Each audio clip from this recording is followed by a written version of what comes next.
Nana Bekwaihene Bekwaihene ene wayi Nana Opoku Abebiu Adontehene ama wabeye ni nsi anemu Nana Bekwaihene oye yukuni ya ye ka wonu Asante eye wonu mo de anu a ono so ka ho aka ne tete no ne ye ka bibi se anwene amanhene se ye ka sa anwene amanhene a empani se obi ntimi nkwati afram nkonta na chese Nana Bekwaihene oye obi a odi akotene ewa anwene amanhene mechire enipa enum ya asanteman sabia son enkanya sikadwa ka wonu mu nyina dibre ye pe nanso asikadwa ene besesa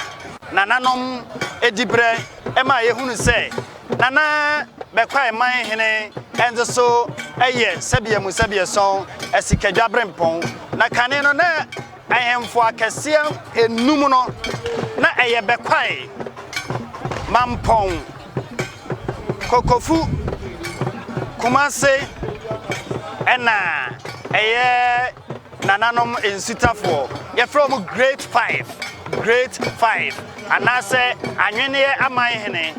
se ye kase anwene amanhene a kire se onum akonwa no onum di firi odoma nkoma so ne baaye enye odasani bia ene ball Nana Bekwaihene akonwa edema no da bi ono oya anwene amanhene ya sabi enye okontakro bia ene ball na akonwa ma no eti Nana Bekwaihene ye obi a odi mu yie na ono so okọ adwabo ase a odi mpintin enante mpintin a meka ho asem yi ebi na guhei eye mpintin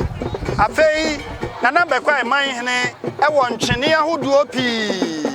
ya ntwene ne binyigiye ne se edom emra brobrobrobro edom mra brobrobrobro sa ntwene a meka ho asem yi eya ahoduo maako enkron Nana Bekwaihene oyikupudo nana onom na fa ade a omode kire enti yesi asansa fa ade o de kire eye Bekwaihene ono ene si kwan na odi animu ma Asante ene ntim jakari ade yamso Nana Bekwaihene ene nsi anamu Nana Poku adusi otosom yenu ono ene besi Nana Bekwaihene anamu